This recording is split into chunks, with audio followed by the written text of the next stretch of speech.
Dr. Vito, tips naman po kung ano mga dapat namin gawin kapag merong brownout at lalo po ngayong binabagyo tayo.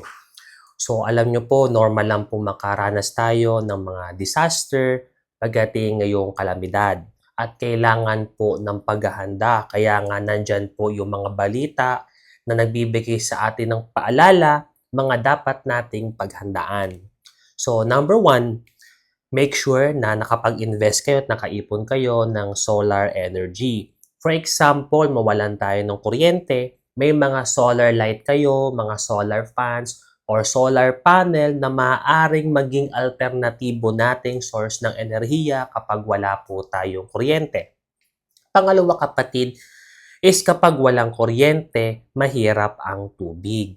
So, ganito po ang gagawin natin. Make sure may mga nakaimbak kayong tubig na pang-inom, mga panlaba, panglinis, at yung mga necessary na kailangan ninyo na paghandaan na pag-imbakan ng tubig nang may magagamit kayo kapag ganitong brownout or kaya may bagyo. Pangatlo kapatid is kailangan meron kayong extra medicines. Ito po yung mga over-the-counter na gamot na maaari nyong iimbak sa inyong tahanan.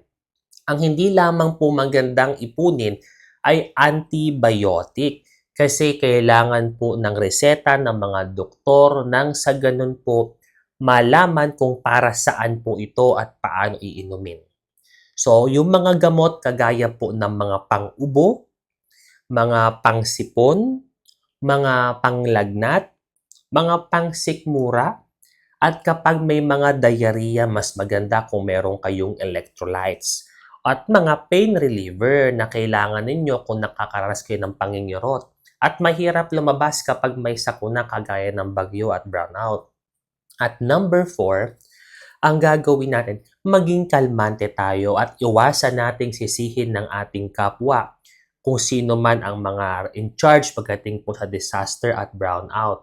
Panatilihin natin maging kalmante at mag-antabay po tayo sa mga balita nang sa ganun po malaman natin ang updates. Sunod kapatid, ito pong panglima is yung ito pong i-secure po natin yung ating mga pagkain sa tamang imbakan, sa tamang pwesto na hindi po sila mahisira, lalong-lalo na kapag brownout or may bagyo, wala tayong hanap buhay. Huwag kayong mag-alala kahit kami mga doktor na apektuhan din po niyan. At pang-anim pa kapatid, kailangan nating makibalita sa radyo, kung meron kayong cellphone. Kaya mas magandang i-charge nyo po yan at mag-shift kayo sa mga solar panels na pwede kayong makicharge. Nang sa ganon, maging updated tayo sa mga balita kung hanggang kailan itong paghahanda or meron pa bang parating na unos o sa calamity aside sa pagkakaroon ng bagyo or brownout. So ito po si Dr. Vito ang nagbibigay sa inyo ng libreng payong medikal. Mapagpalang araw sa ating lahat.